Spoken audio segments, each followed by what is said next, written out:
and in Iraq and in Syria and beyond, the entire region felt the effects of his evil tactics.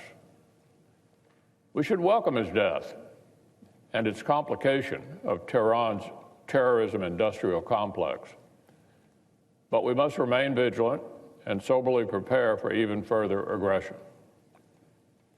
Now, it is completely appropriate this decision would generate interest and questions from this body.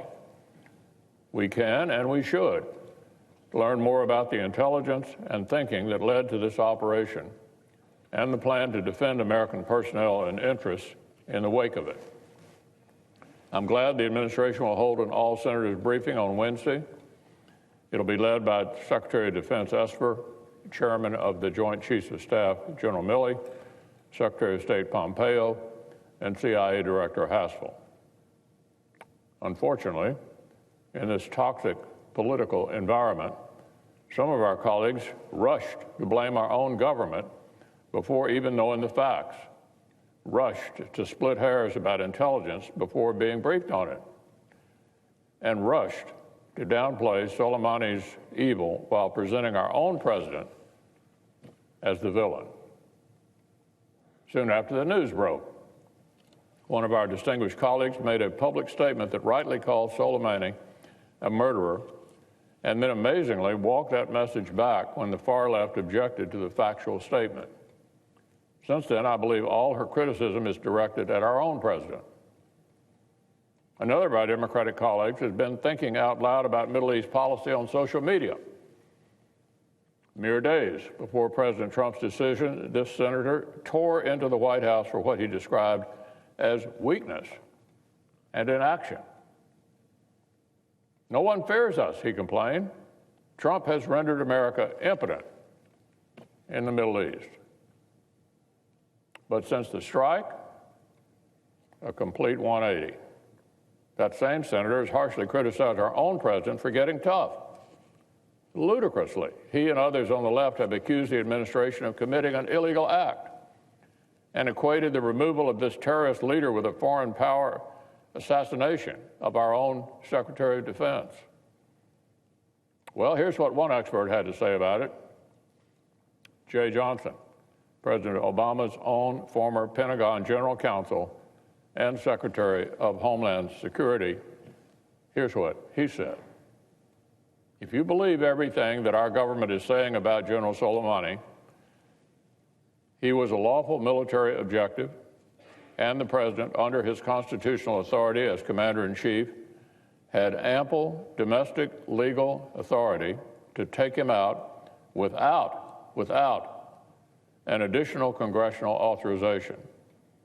Whether he was a terrorist or a general in a military force that was engaged in armed attacks against our people, he was a lawful military objective.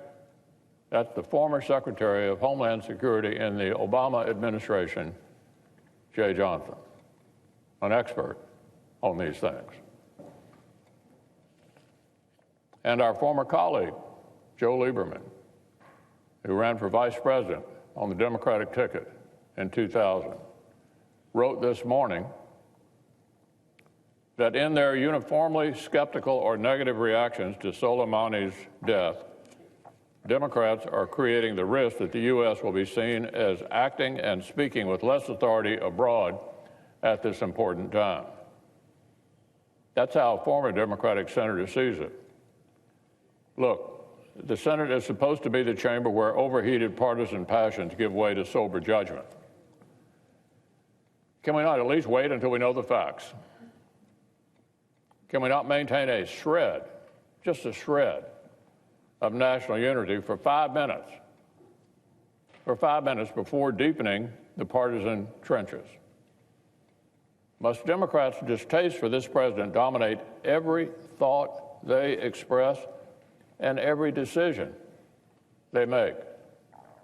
Is that really the seriousness that this situation deserves?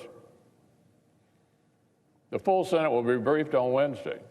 I expect the committees of oversight will also conduct hearings, and the senators will have plenty of opportunities to discuss our interests and policies in the regions. So I would urge my colleagues to bring a full awareness of the facts, mindfulness of the long history of Iran's aggression toward the United States and its allies, and a sober understanding of the threat Iran continues to pose.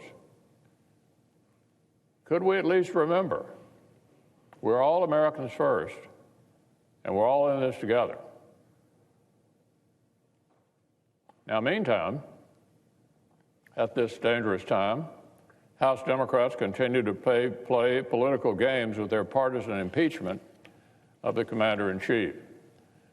Last year, House Democrats conducted the least thorough, most rushed, most unfair impeachment inquiry in history.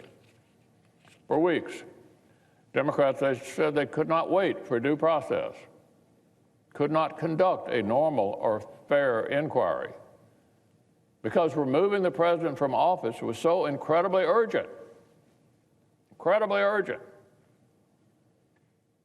Well, the unseriousness was obvious then and should be even more obvious now, because Speaker Pelosi is now sitting on the articles she claimed were so very urgent. She's delayed this indefinitely so that the architects of the failed House process can look for ways to reach over here into the Senate and dictate our process as well.